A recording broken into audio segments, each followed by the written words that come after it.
Il y a quelque chose que je garde pour moi depuis un moment. Quelque chose qui me donne encore des frissons chaque fois que j'y repense. Vous voyez, j'ai suivi cette histoire pendant des années, de ses débuts dignes d'un conte de fées jusqu'à ses développements les plus sombres. Mais jamais, jamais, je ne m'attendais à entendre cela. Le roi Charles rompt enfin le silence. Et ce qu'il dit, je la détestais. 3 mots qui fissurent des décennies d'une image publique soigneusement contrôlée et révèlent quelque chose de bien plus troublant en dessous. Aujourd'hui, nous ne faisons pas canaliser une citation, nous épluchons les couches d'une tragédie royale qui hante le monde entier. Et croyez-moi, en tant que personne qui a suivi cette histoire depuis le tout début, ce moment a une résonance particulière. Alors installez-vous confortablement. Allons là où les caméras n'ont jamais osé s'attarder. Et si cette histoire vous captive autant que moi, n'hésitez pas à appuyer sur le bouton « J'aime », à vous abonner à la chaîne et à activer la cloche, car croyez-moi, ce terrier de lapin est bien plus profond qu'il n'y paraît. Depuis longtemps, des spéculations couraient, chuchotées dans les cercles aristocratiques et étalées dans les colonnes mondaines, affirmant que le prince Charles épouserait un jour une fille Spencer. Cette prophétie s'est finalement réalisée, mais pas de la manière dont beaucoup l'avaient imaginé. Bien avant que Diana ne devienne la coqueluche du monde entier, c'est sa sœur aînée, Lady Sarah Spencer, qui avait d'abord captivé l'attention du prince. Oui, avant que Diana ne fasse ses premiers pas sous les projecteurs royaux, c'était Sarah qui occupait brièvement la scène en tant que potentielle future reine d'Angleterre.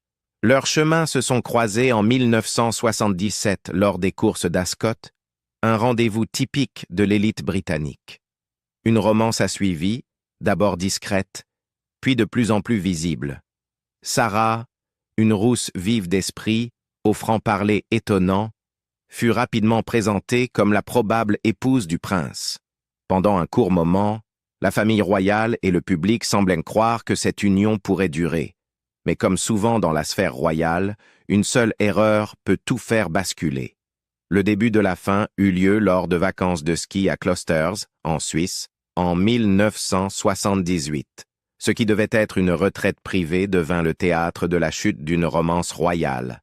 Lors de ce voyage, Sarah donna une interview désormais tristement célèbre à 2 journalistes, au cours de laquelle elle parla de sa vie personnelle avec une franchise saisissante. Elle avoua ouvertement lutter contre l'anorexie et avoir eu des milliers de petits amis. Mais ce furent ses propos sur le prince Charles qui scellèrent véritablement le sort de leur relation. Avec une audace qui en choqua plus d'un, Sarah déclara « Il n'y a aucune chance que je l'épouse. Je ne suis pas amoureuse de lui. Et je n'épouserai jamais quelqu'un que je n'aime pas, qu'il soit éboueur ou roi d'Angleterre. » Pour un homme élevé dans un monde de discrétion et de devoir, ces mots furent un coup très dur. Selon des sources proches du palais, lorsque Charles lut l'article, il dit directement à Sarah « Tu viens de faire quelque chose d'incroyablement stupide. » Et tout s'arrêta ainsi, brutalement. Pourtant, Sarah ne se retira pas de la vie royale, ni ne laissa l'amertume l'envahir. Dans un retournement du destin qui semble plus proche de la fiction que de l'histoire, elle allait jouer un rôle essentiel dans le prochain chapitre royal. Cette même année, en 1977, le prince Charles visita la demeure familiale des Spencer, Althorp House, pour une partie de chasse aux lagopèdes. Diana, alors âgée de seulement 16 ans, était présente à la maison lors de cette visite. C'est Sarah qui les présenta l'un à l'autre. À l'époque, Charles voyait encore Sarah, même si leur relation touchait à sa fin. Diana, dans son innocence d'écolière, n'était pas encore destinée à devenir la future princesse de Galles. Mais cette rencontre planta une graine. Des années plus tard, Sarah repenserait à ce moment et déclarerait « C'est moi qui les ai présentés. Je suis Cupidon. » Bien que dit sur un ton léger, il est impossible de nier l'importance de ces paroles. Sans Sarah, Charles et Diana ne se seraient peut-être jamais rencontrés. Si la séparation entre Charles et Sarah ne laissa pas de rancune profonde, La décision de Sarah de se confier si librement à la presse laissa néanmoins des traces. À cette époque, une telle franchise, surtout venant d'une personne proche du trône, était presque impensable. Son courage à parler de son trouble alimentaire et de son histoire personnelle complexe avec autant d'honnêteté fut à la fois brave et, d'une certaine manière, imprudent. Cela lui coûta sans doute un avenir royal, mais révéla aussi une femme déterminée à vivre selon ses propres termes. Malgré l'attention médiatique qui suivit, Sarah traça rapidement son propre chemin. Le 17 mai 1980, elle épousa Neil McCorquodale, un agriculteur et ancien officier des Coldstream Guards, lors d'une cérémonie à Great Brington, dans le Northamptonshire. Bien que ce ne fût pas un mariage royal, c'était une union fondée sur un bonheur plus discret. Diana, bien sûr, allait épouser le prince Charles dans ce qui fut surnommé le mariage du siècle. Ce fut un spectacle éblouissant, suivi par des millions de personnes à travers le monde. Mais le conte de fées allait rapidement se transformer en chagrin et en tragédie. Sarah, de son côté, demeura une présence constante dans la vie de sa sœur. Le lien entre les sœurs Spencer résista aux complications de la vie publique. Sarah fut là pour Diana durant certains des moments les plus difficiles de sa vie, lui offrant un soutien loin des regards indiscrets. Et lorsque la tragédie frappa en 1997, c'est Sarah qui accompagna le corps de Diana depuis Paris. Elle marcha derrière le cercueil lors de la procession funéraire, pleurant non seulement une princesse, mais sa jeune sœur bien-aimée. Son rôle ne s'arrêta pas là.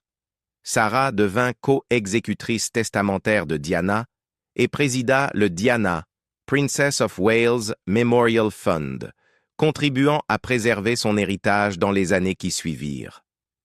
Ah, et maintenant, venons-en au cœur de l'histoire d'aujourd'hui, le moment tant attendu par les fans de The Crown, la grande entrée de la princesse Diana.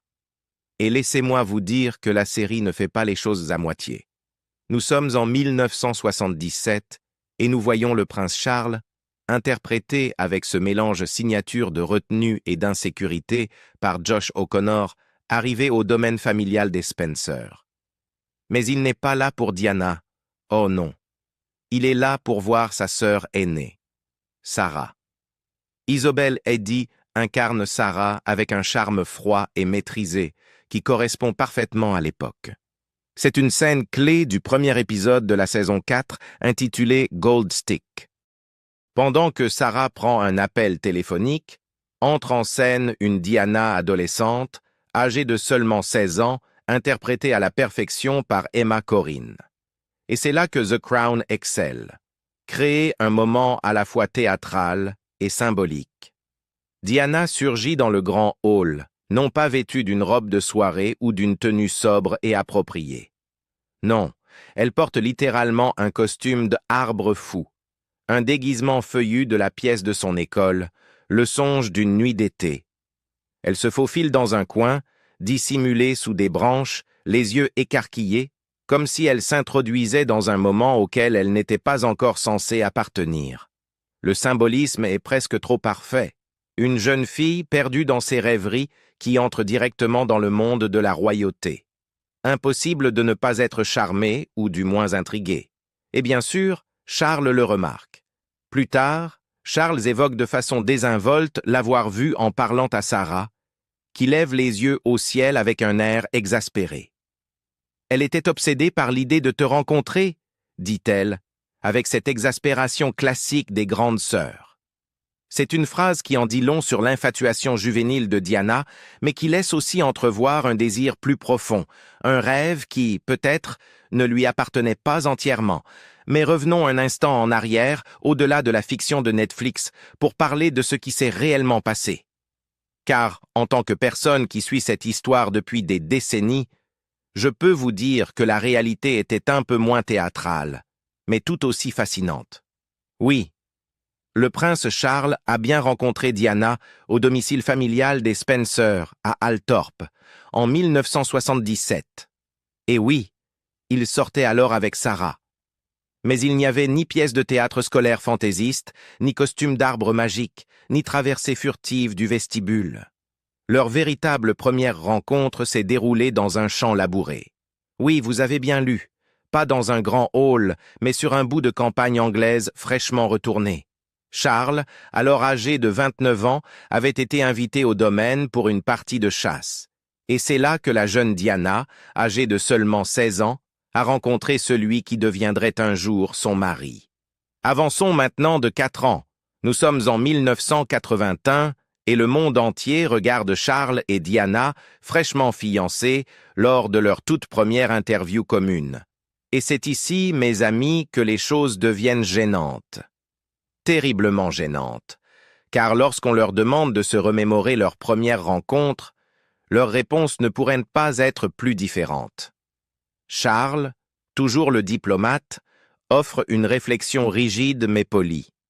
Je me souviens avoir pensé que c'était une jeune fille de 16 ans, très joyeuse, amusante et charmante, vraiment très drôle, pleine d'entrain et de vie, et tout ça. On entend presque la formalité dans sa voix. C'est comme s'il décrivait une cousine éloignée rencontrée lors d'une garden party. Mais Diana, elle s'illumine. Elle déborde d'enthousiasme. « Je l'ai trouvée absolument incroyable !» s'exclame-t-elle. La différence de ton est frappante, et avec le recul et tout ce que l'on sait désormais sur le déroulement de leur mariage, cela en devient glaçant. Ainsi, même si The Crown romantise leur première rencontre avec une certaine poésie, la vérité possède sa propre forme de poignance. Diana était une adolescente emportée dans un tourbillon royal, et Charles, encore sous la pression intense de devoir choisir la bonne épouse, n'a probablement jamais réalisé à quel point cette jeune fille dans un champ allait bouleverser sa vie et la monarchie à jamais. Peut-être est-ce pour cela que The Crown a choisi de l'illustrer ainsi, non pas parce que c'est littéralement fidèle, mais parce que cela capture l'essence de ce qui allait suivre. Diana entrant furtivement dans cette pièce, mi-enfant, mi-rêveuse, totalement inconsciente que sa vie allait devenir méconnaissable. C'est un moment qui nous rappelle que l'histoire ne repose pas uniquement sur des faits. Elle est faite d'émotions, de souvenirs, de perspectives. Et parfois, un petit drame en costume nous aide à percevoir la vérité plus clairement que nous ne l'aurions cru. Alors, que vous préfériez la magie romancée ou la réalité brute et boueuse, une chose est certaine. Cette première rencontre, que ce soit dans un vestibule ou un champ, fut le début de l'une des plus célèbres et finalement tragiques histoires d'amour royal de notre époque. Et aujourd'hui encore, nous essayons d'en comprendre tout le sens. Ah, voici la partie de l'histoire où les choses deviennent encore plus intéressantes et un peu plus révélatrices. Car si cette rencontre initiale entre Diana et Charles en 1977 a pu sembler n'être qu'un moment fugace, presque charmant, elle avait manifestement une signification bien plus profonde pour la jeune Diana. Voyez-vous, même des années plus tard, elle se souvenait avec précision de petits détails qui l'avaient marquée. Selon The Diana Chronicles de Tina Brown, une biographie sans concession, Diana se rappelait que ce n'était pas sa sœur Sarah que Charles avait sollicitée pour faire le tour de la galerie de photos d'Althorpe. Non, c'était elle. La jeune écolière de 16 ans, reléguée en arrière-plan, se retrouvait soudain au centre de l'attention du prince. Et soyons honnêtes, pour une adolescente déjà séduite par l'idée d'un conte de fées romantique, ce moment devait ressembler à la première page de son propre livre de conte royal. Bien sûr, Sarah, la sœur qui, elle, sortait réellement avec Charles, n'a pas été particulièrement ravie. Brown écrit que Sarah aurait dit à Diana de dégager. Un petit moment cruel qui laisse entrevoir les tensions silencieuses qui peuvent parfois couver sous le vernis de la bienséance aristocratique. Mais Diana, éternelle romantique, ne s'est pas laissée abattre. Elle était folle de joie. Peu après, elle aurait couru chez sa professeure de piano, débordante d'enthousiasme. « Je l'ai rencontré. Je l'ai enfin rencontré !» s'est-elle exclamée. et on peut facilement imaginer ses yeux brillants, sa voix emplie de cette excitation adolescente et émerveillée. Pourtant, malgré ce souvenir marquant, Charles et Diana ne se sont pas revus avant plusieurs années. Ce n'est qu'en juillet 1980, 3 longues années plus tard, que le destin les a réunis à nouveau. Cette fois-ci, le décor était un match de polo dans le Sussex. C'était l'été, ce genre d'été anglais qui donne l'impression que tout appartient à un film de Merchant Ivory. Mais Charles, il ne profitait pas vraiment du soleil.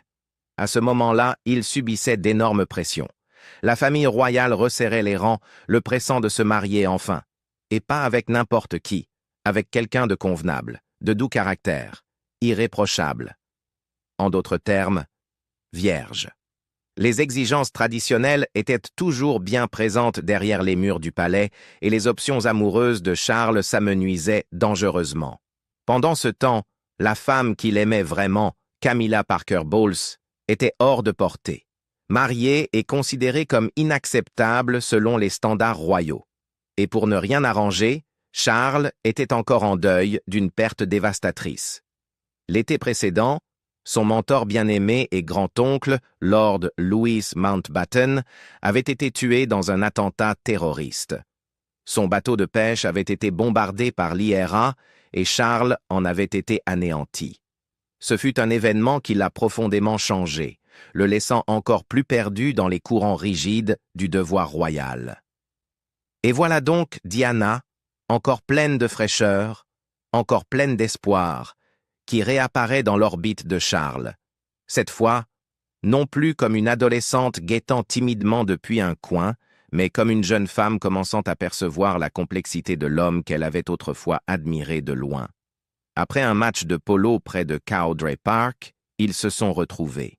Et Diana, avec son intuition naturelle, aperçut le poids qu'il portait. Selon la biographie de Tina Brown, et comme le reprend également The Crown, Diana a regardé Charles droit dans les yeux et a dit quelque chose que personne d'autre autour de lui ne semblait oser lui dire. « Tu avais l'air si triste quand tu es monté l'allée lors des funérailles de Mountbatten. » Ce n'était pas une simple conversation anodine, c'était de l'empathie. C'était la chose la plus tragique que j'ai jamais vue. Mon cœur saignait pour vous en vous regardant. Je me suis dit, vous êtes tellement seul, vous devriez être avec quelqu'un pour prendre soin de vous. C'est une phrase qui frappe fort, surtout avec tout ce que nous savons désormais de l'évolution de leur relation.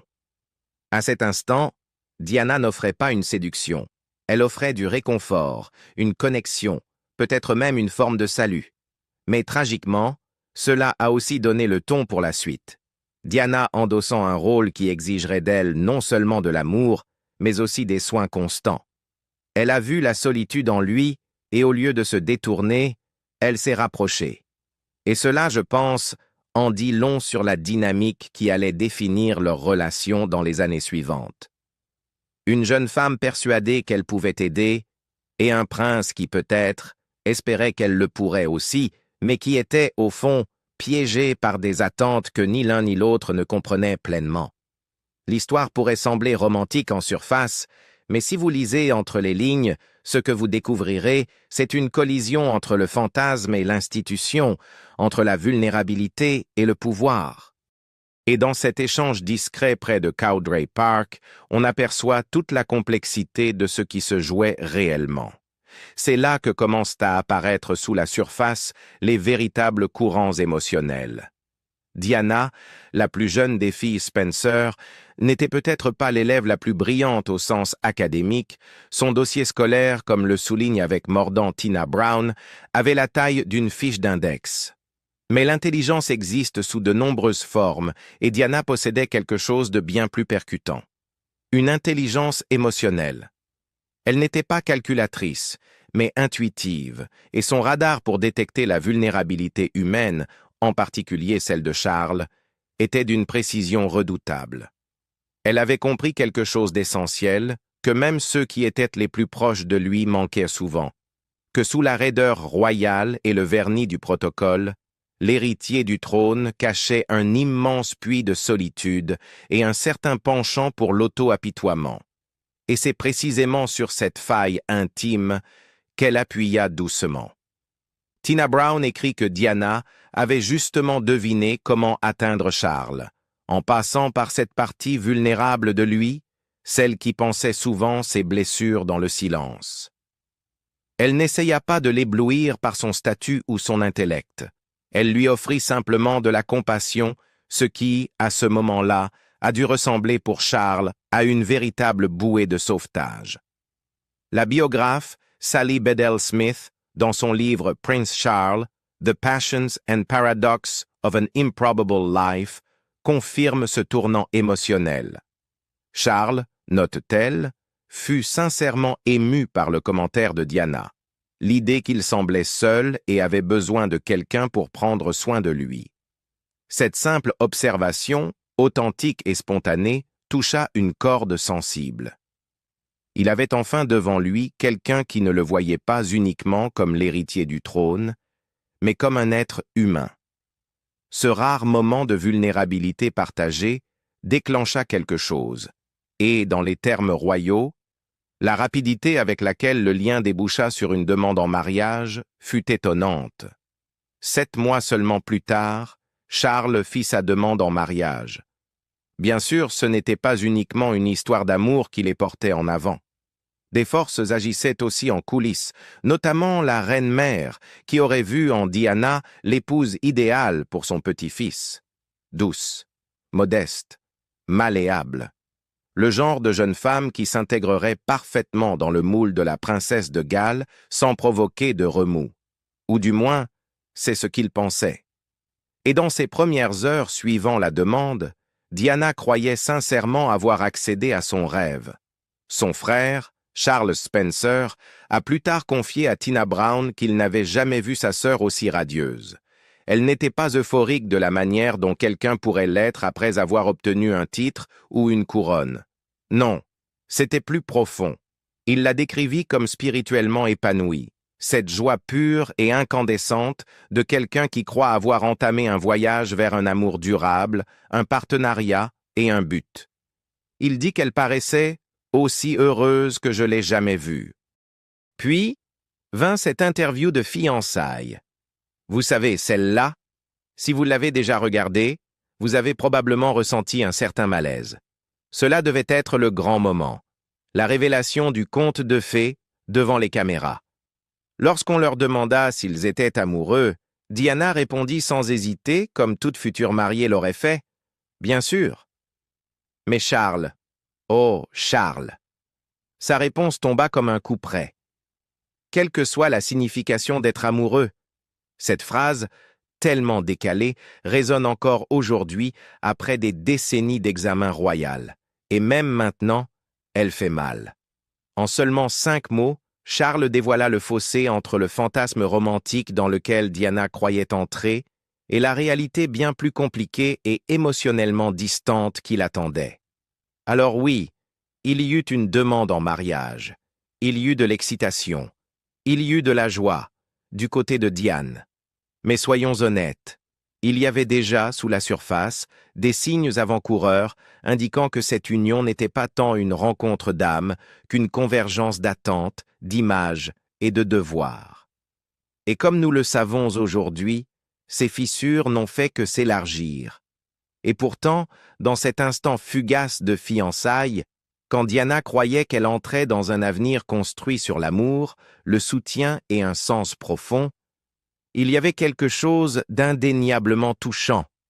Cette croyance, si désarmée et pleine d'espoir, est ce qui fait que l'histoire de Diana reste dans le cœur de tant de gens.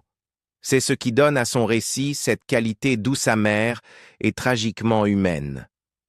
Elle n'entrait pas dans un conte de fées, elle marchait vers la tempête. Mais elle ne le savait pas encore. Elle n'était qu'une jeune femme amoureuse, rêvant d'un avenir qui, malheureusement, ne se matérialiserait jamais comme elle l'avait imaginé. Au fil du temps, ce rêve commença à se défaire, lentement, puis soudainement. La pression incessante des médias, combinée aux tensions immenses dues à leur personnalité et attentes incompatibles, rongea peu à peu les fondations de leur mariage. Certes, ils donnèrent naissance à 2 magnifiques fils, le prince William, futur roi, et le prince Harry, dont le parcours l'éloignerait profondément des sentiers royaux traditionnels. Mais derrière les portes du palais, leur relation était loin d'être stable. À la fin des années 1980, les fissures n'étaient plus invisibles. Leur distance émotionnelle s'accentua, tout comme les gros titres de la presse. Puis vint 1992, lorsque leur séparation fut officiellement annoncée. Le monde entier assista à l'effondrement de la façade d'unité royale, remplacée par des scandales murmurés, des interviews télévisées et une histoire profondément personnelle exposée sur la scène publique. 4 ans plus tard, en 1996, leur divorce fut finalisé. Et juste au moment où l'on croyait que le drame allait enfin s'apaiser, le destin porta son coup le plus dévastateur. La mort soudaine de Diana, en 1997, provoqua une onde de choc mondial. Le chagrin fut sans précédent. Les gens ne pleuraient pas seulement une princesse, ils pleuraient une femme qu'ils avaient l'impression de connaître, une femme qui avait ouvert son cœur au public et montré de la compassion là où peu de membres de la famille royale osaient s'aventurer. Qu'il s'agisse de serrer la main de patients atteints du sida ou de traverser des champs de mines, Diana redéfinissait ce que signifiait être royale. Et en le faisant, elle devint bien plus que cela. Un symbole d'empathie dans un monde qui en avait désespérément besoin. En revanche, Charles fut accueilli plus froidement après le drame. Le public, nourri par des années de récits tabloïds et les propres confessions de Diana, porta sur lui un regard critique.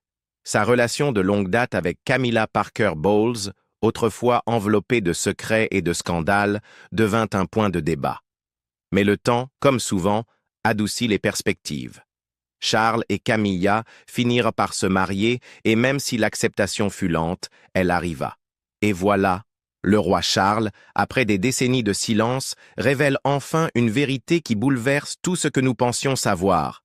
Que cela vous choque, vous mette en colère ou vous fasse simplement réfléchir, une chose est certaine, l'histoire de Charles et Diana résonne encore avec une intensité brute. Si vous avez ressenti l'impact de la vidéo d'aujourd'hui, n'oubliez pas d'appuyer sur « J'aime », de vous abonner pour d'autres plongées profondes dans les secrets royaux et d'activer les notifications pour ne rien manquer de ce qui arrive. Merci d'avoir regardé et à bientôt pour la